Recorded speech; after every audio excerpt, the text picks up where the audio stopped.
As we continue this series, Land Between, I have taken for granted that there's something wrong with the people of Israel, and they totally miss it. It took them 40 years to get through that land. And as I consider my age tonight, I have to rethink that. I have to rethink that. The land between is not there to stretch it out because God didn't know the script. The land between is there so we can traverse, hear God's voice, recognize God's voice, and participate. And sometimes we forget that we're alone. I want us to turn to, and I want to use the NIV version today as we look at Numbers 11 to share a few thoughts with you. And I wanted us to sing that song because sometimes we come to church and we just love right into the program and we forgot who God says I am. We forgot where we are at. Amen, somebody. But the Lord wants us to know we're chosen. And to whom much is given, much is required. There's two sides to every coin. There are two sides to every coin. Yes, I'm a chosen generation, but am I chosen for what?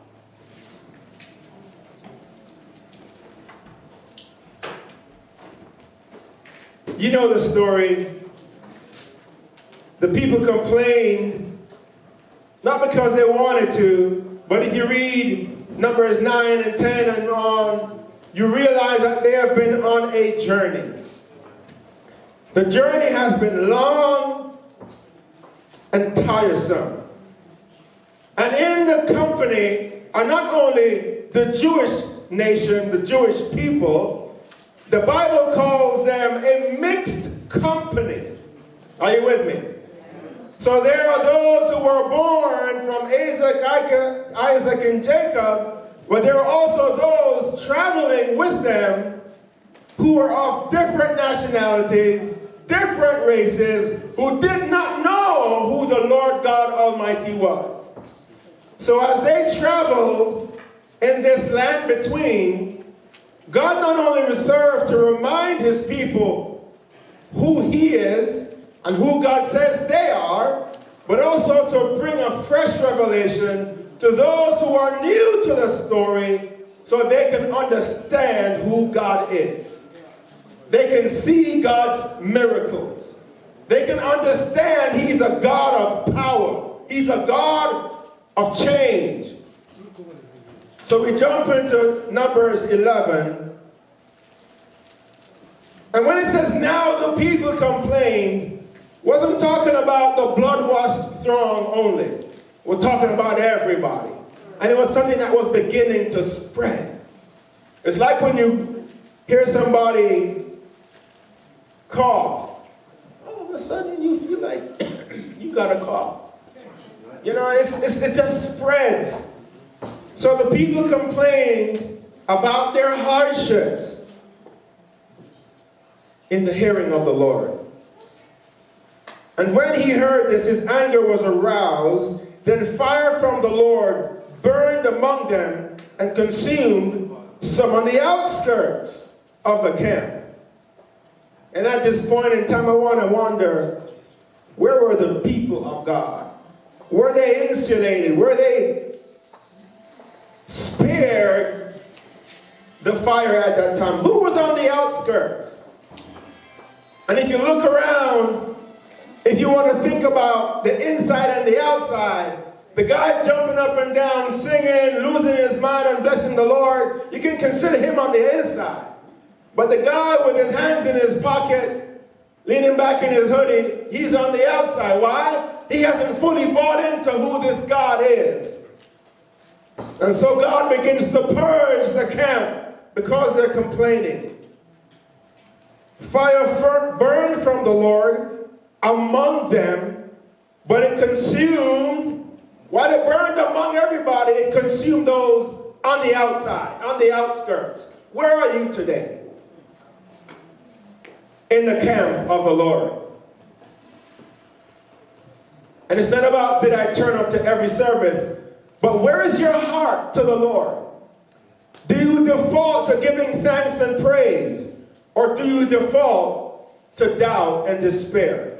Where are you in your walk with God today? Do you default to lifting up a hand in praise anyway? You know that song, Hallelujah, anyway? Or do you default to saying, I don't know about that, God. I don't know about that. So we experience the fire of God in different ways depending on how we are dispositioned to the Lord. And I pray this morning that you will begin to get up from the outskirts of the camp. My prayer is that you will begin to move from the outside and walk your way onto the inside and find out what God has for you.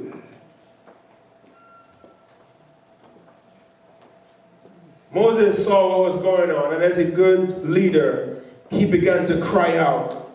He prayed to the Lord, and the fire died down, so that the place was called Taberah, because fire from the Lord burned among the people. There was mourning. Possessions and good were burned.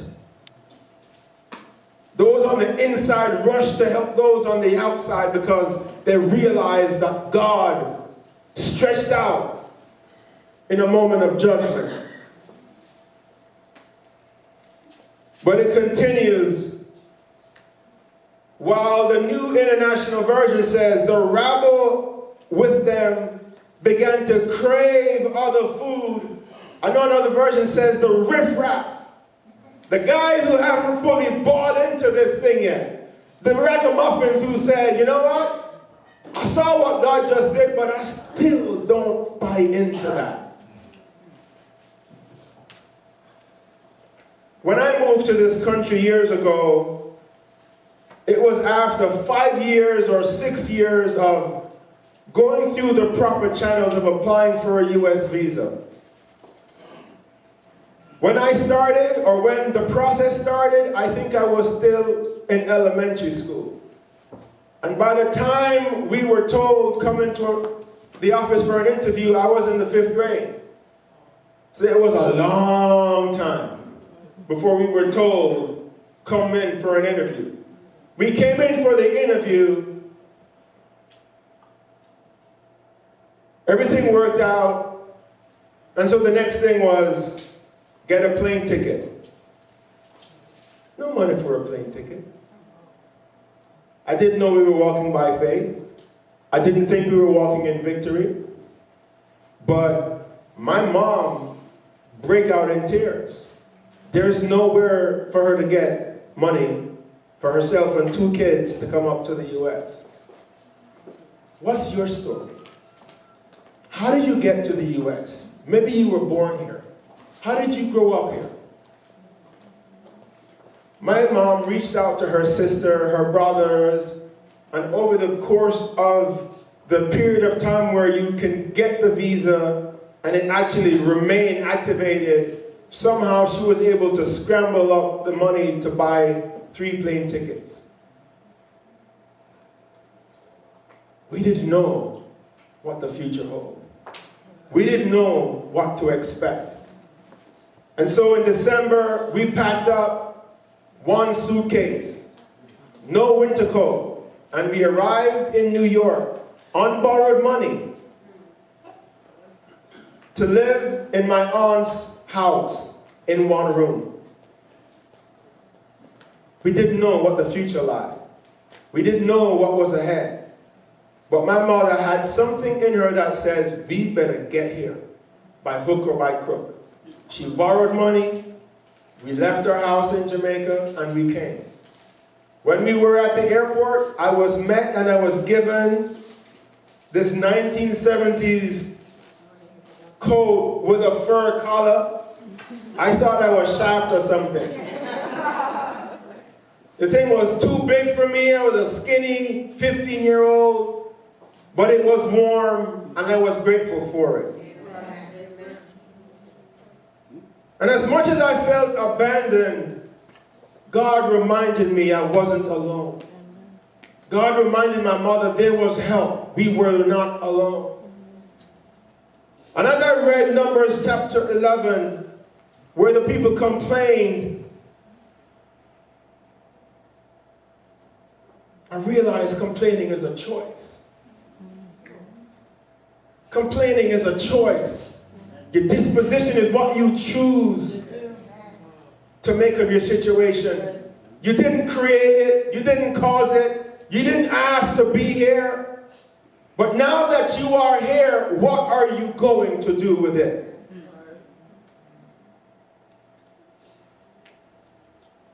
But it's hard to learn the lessons of life when it's staring you up close in the front. And in the land between, you have no ability, no frame of reference to make a journal note and to say, lesson number 1, when we complained, God judged us on the outskirts. Even in his judgment, there was mercy. If you were on the outskirts, you could run on the inside where the fire was not and receive shelter. But many purchased on the outskirts because they were too concerned about what they could see and not what God was showing them. Young and old together perished, while young and old together found shelter on the inside. But the riffraff in verse 4 of Numbers 11, the rabble with them. Remember, this is a mixed company. The rabble with them began to crave other food. After God provided for them, after God made a way for them, after God put food on the table, they begin to complain.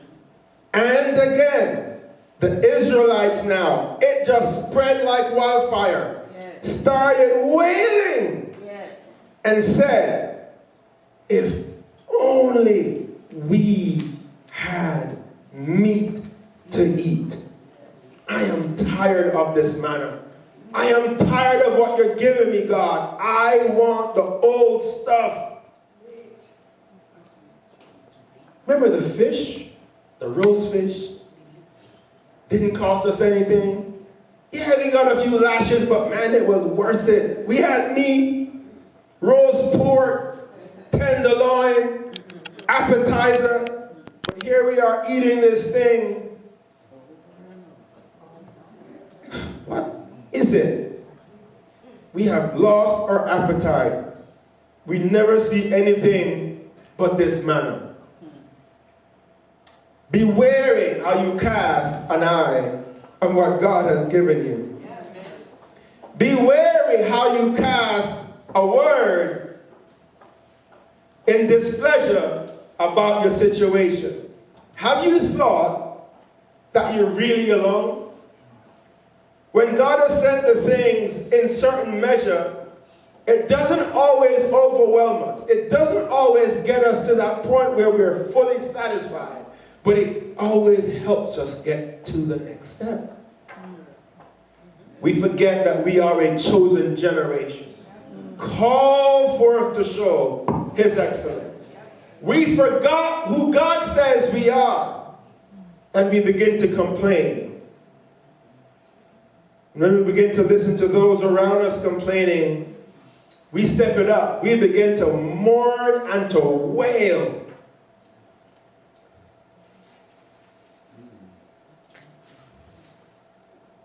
We forget we're not alone.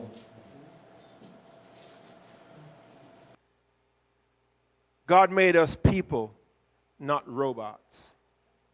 God made us with choice and a view. And it's up to us to figure out how we're going to navigate it.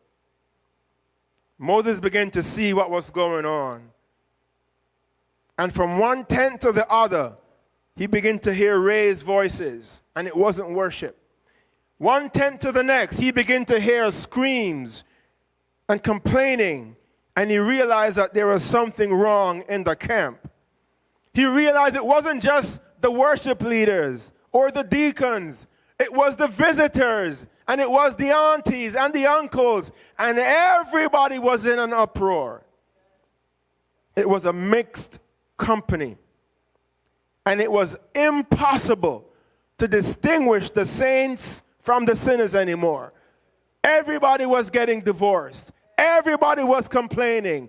Everybody was watching Housewives of New Jersey or Bel Air or whatever the case is.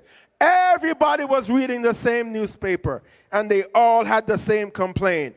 What is this that we are eating? I have no more appetite for it.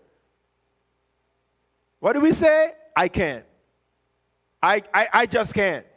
You get to that point where you just break in frustration. You just break down in frustration. You just break down with the weight of your situation. When Moses heard it, he took it to the Lord. And I think Moses was mixed up in it as well. But somehow, his isolation, he was able to pray. Verse 11, he asked the Lord, why? Why? Why have you brought this trouble on your servant, on your leader? What have I done to displease you that you put the burden of all these people on me? Did I conceive of these people? Did I give birth? And his prayer begins to reflect the voice he hears in the camp. Why me? I have no appetite. And while he took his concern and frustration to the Lord, I have to believe it reflected the sentiment of everyone in the camp. Why me? Poor me. You know, some of you that know me know that I'm a negative person. I may have been born in London, but I'm a New Yorker at heart. I am as cynical as they come. And I find it hard to believe the possible when I see what's impossible in front of me. I find it hard to be happy and joyful and put on that smile because deep down I know I'm dissatisfied. Deep down I know I'm not at peace. Deep down I know I'm in torment. And I cannot get the wherewithal to put a smile on my face. I haven't learned how to turn my lemon into lemonade. Anybody with me today? And I just know how to tell it like it is. And that's what Moses began to do. Did I conceive of all these people? Why did you choose me? Did I give birth to them? Why do you tell me to carry?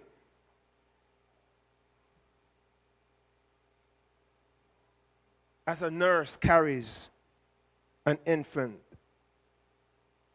And it's funny because as Moses is praying, he's talking about, I'm carrying them to the promised land.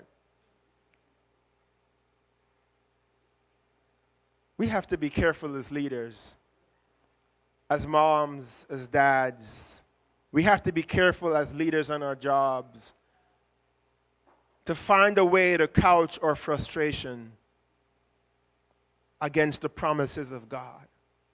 We have to find a way to put our frustration in context and look at what God has done and try to think about what God will do. We have to try to figure out a way to navigate our common outlook on life. Because we will forever put our hands in our hoodies, lean back, and let them try to figure it out, while God has given you an answer and the ingenuity to give a solution that will help everybody, but you're so busy wrapped up and tied up in your own head and in your own self your solution is not brought to the table. And as Moses is complaining, he continues, where can I get meat? So he buys into the complaint that the manna that God has provided is not enough. Where can I get meat, Lord? For these millions of people. I can't carry them by myself. The burden is too heavy for me. If this is how you are going to treat me, you know what? Just take me out. You want transparency? You want to see the heart of a leader? This is it right here. Bare for everyone to see. Fathers, it can get frustrating. Moms, it can get wearisome. But I want to encourage you, keep crying out to God. Don't try to be perfect, but you keep crying out to God. Stick with me in the message here. There is an answer coming because we are not alone. We are not alone. So Moses cries out to God. But in the crying out, he confesses, I didn't conceive them. I didn't give birth to them. I'm just a steward here. And slowly he begins to peel back the onion. It doesn't sound like the best prayer in the world, but he begins to peel back the onion and slowly surrender to the Lord. It's not mine. These are not my people. I can't give them meat. He's saying how empty he is for the moment. He's saying how ill-equipped he is to lead his people. But he's also saying, they're crying to me. I'm trying to carry them. If I found favor in your eyes, up to that point, good. If I found favor in your eyes, but the human condition, my own personal default, do not let me face my ruin. It's like getting up here to speak and your mouth gets dry, you begin to shake, and you don't know what to say. And you face the crowd and you look in your pockets and you got nothing. Moses comes to a vulnerable point in his life. He can't help. He doesn't know where to get what the people are asking for. And in his despair, he asks God to spare him ruin, to spare him the embarrassment. Isn't that why you don't do what you're supposed to do and speak up when you're at school? You don't want your friends to call you out? Isn't that why you shrink back and not give the testimony of the Lord because you fear what others are going to say? Isn't it because of what others are going to say that you really don't tell people how you love the Lord? You don't stand up and speak up for what is right because you are afraid that the bully is going to turn on you next. Moses said, don't let me face my own ruin. My back is up against the wall and I don't want to get crushed. In this moment of transparency, the Lord speaks to Moses. And I want to think it's more like what I experienced. Grasping at straws. Hey, sis, can you help me? I need some money for the airfare. Hey, sis, can you help me? I need some money for the airfare. So my mom is pulling money from London. She's getting pounds to convert it into Jamaican dollars. She's getting US dollars to convert it into Jamaican dollars so she can buy a ticket.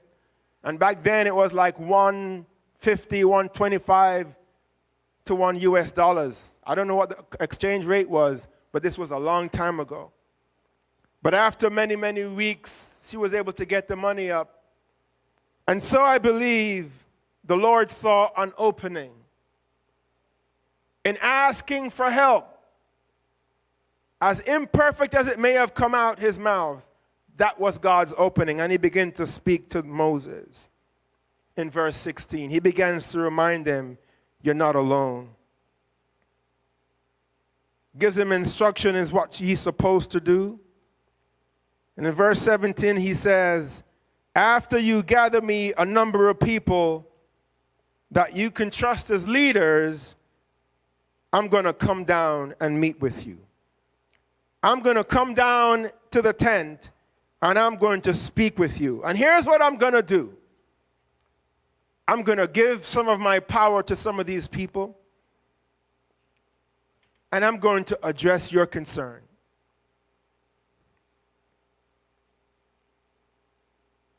Now the Lord will give you meat. Verse 18. And you will eat it. Verse 19 says, you will not eat it just for a day, or 2, or 5, 10, or 20. Now I get to brace, because when that starts to happen and God is saying what he's going to do, I don't think it was a cool breeze at all. I think it was heavy winds blowing, because God already is upset. And God is saying, you don't think you're enough? I will give you people to help you. I'm going to expand the leadership. And I'm going to give you what you asked for, Moses. I'm going to give you meat, not just for a day, not just for a week, but I'm going to give you more than you asked for. Meat to eat for a whole month.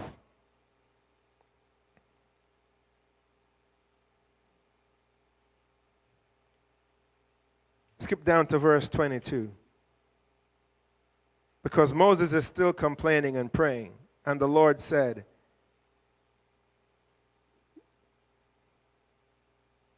is the Lord's arm too short? Is the Lord's arm too short? I'm not alone anymore. In that one word, God is saying,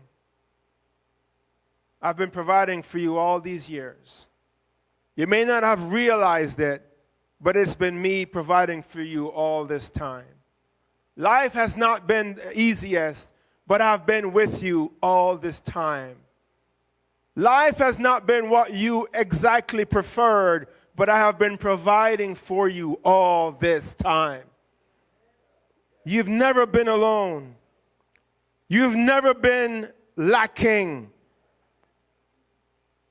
Why have you looked at this manna as though it was not sufficient? And why, by extension, have you seen me as not being your provider? The Lord answered Moses, is the Lord's arm too short? I think about Jerry Seinfeld when he starts to refer to himself in the third person. He is beside himself. God is angry. Is the Lord's arm too short? Now you will see whether or not what I say will come true. You have a faint picture of the promised land. In the back of your mind, you know good and well that you're going to a better place. You know good and well that you are going through a temporary difficulty. But you give voice to the worst of your fears. You give voice to the worst of your frustrations. You're calling out too many F words, and you're forgetting the faithfulness of God.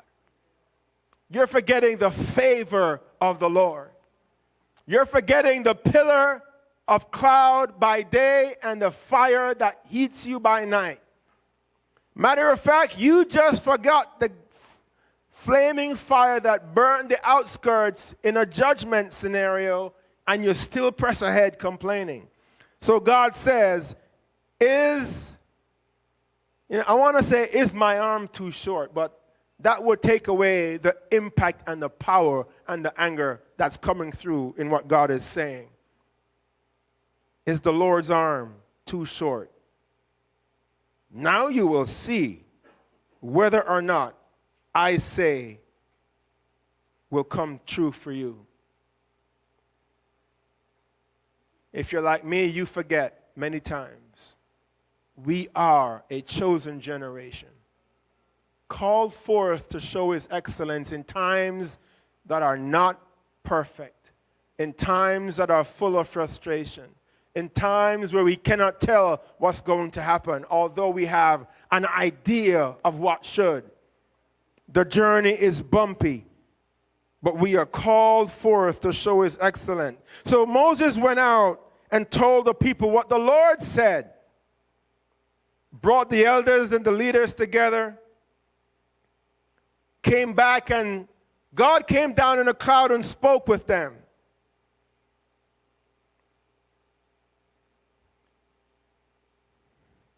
And the way it happened, you had some guys in the gathering prophesying, but there were a couple that didn't gather. Again, reflecting even our own community. And I fall into this, talking to all of us, including myself. Two that didn't show up for the meeting, they were prophesying as well in the camp because God came down. And you know when God comes down, it doesn't matter where you are. When God comes down, you're going to see. It doesn't matter who you are. When God comes down, whether you're in or out of the company, you're going to know.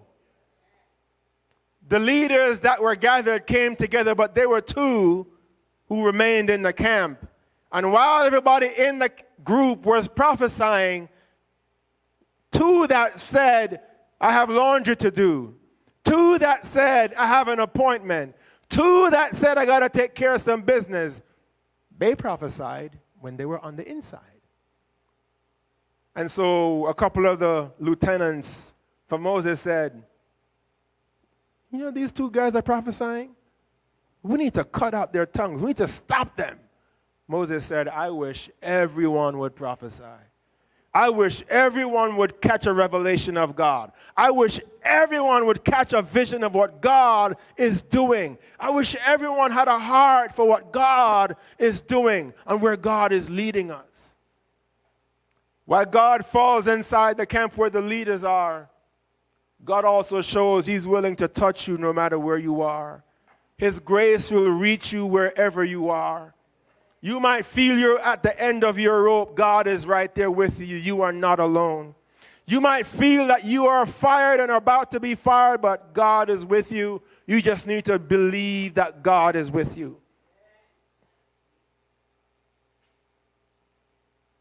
God was answering the question, you think my arm is too short?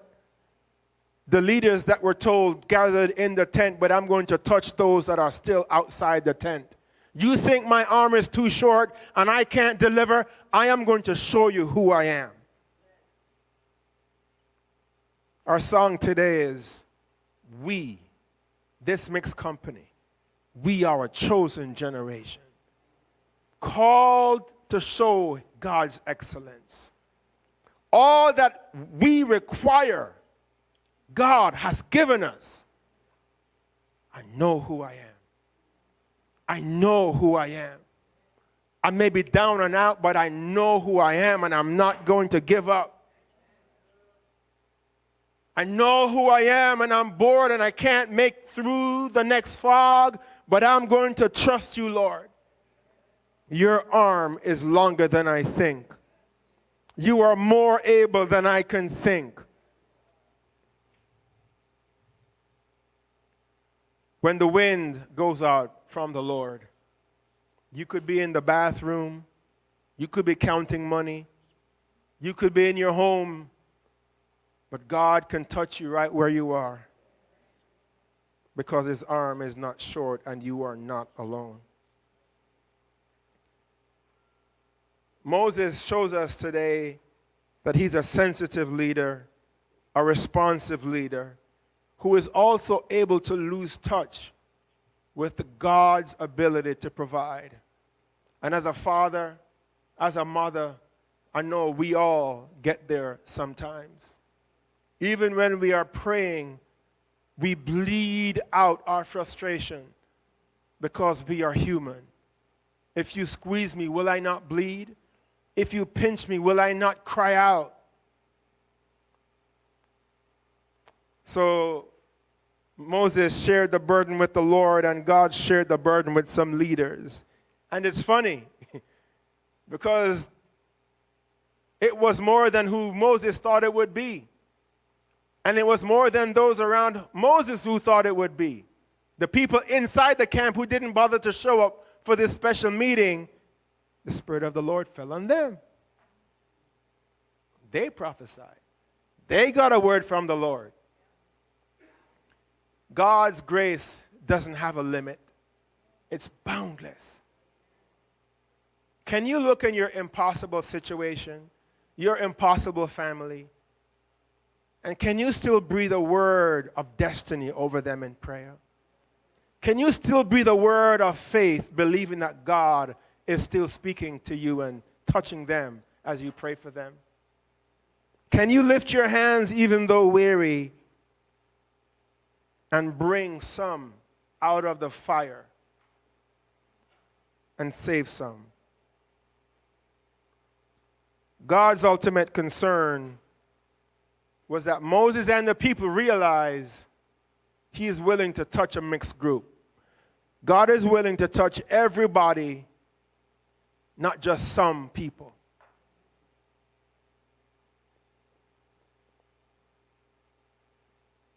God both rebuked and reassured Moses and the people in one word. Is the Lord's arm too short? Now you will see whether or not what I will say comes true for you or not. There's provision for God in your desert. There's provision for God in your journey. Let's confess that we don't always see the path forward. Let's confess that sometimes the money runs out while there's still months to go. Let's confess that while we go through this land between what we want and where we are, there is fear and frustration to beat back. There is doubt and despair to wrestle with. There is hunger and lack that we need to teach our children wisdom through and who provides. There is desire and desperation that we need to navigate. There is temptation and testing we need to endure as good soldiers of the cross of Jesus Christ. There is chaos and calamity we need to hold at bay with a word of faith from the Lord. Is the Lord's arm too short? Now you will see whether or not I will come true for you. You're no longer alone. Something in your life is going to be what God uses to crush you. Say it again. It's nothing that you're unfamiliar with. Something in your life that you're experiencing, thinking about, God is going to use that to crush you to bits. But remember, you're no longer alone. You're no longer alone. God is not human that he should lie. Not a human being that he should change his mind. Does he speak and not do it? Does God promise and not fulfill it? Is God's arm too short in your life? That thing that God is using in your life to crush you, to squeeze the light out of you, it's not the end. It's not the end. It's just a stage. It's a step to your destiny. That crushing is not a destination. It's not a destination. It's not the end. But you cannot let fear hold you back from your destiny. You have to feel that fear and still move forward anyway. You got to learn to feel the sweat running down your back and move forward and do what God says anyway. Go ahead. and start off.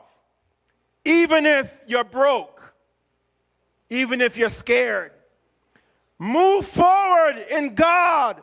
Even if you're nervous, move forward. Don't stand still. Even if you're trembling, move forward. Even if you feel alone, you're not. Move forward. If you're on your knees, move forward. Get on your knees and move forward.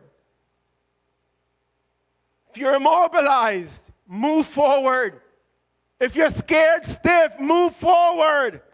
The Lord's arm is not short. He will make a way. Do it with help, but do it. You don't want to end up at the end of your journey needing help to do everything you need to do with regret, wondering, if only I had. If only I had enough courage. I don't want to get to the end of my rope with tears and regret saying, if only I had tried this. If only I had listened to God. If only I had finished my GED. If only I had graduated from college. If only I had listened to what my wife had said. If only I had listened to what my husband had said. If I had only taken that promotion. Whatever it is that you are scared of, God is begging you, imploring you, remember who He is. Remember what He's called you to. This land in between is not your destiny. It's a path forward.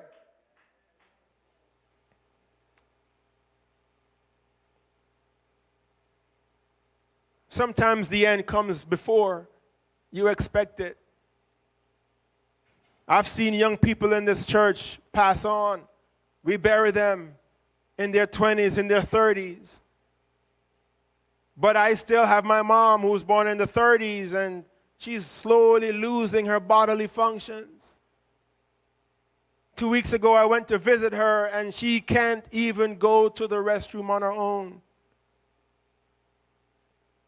Osteoporosis, you name it.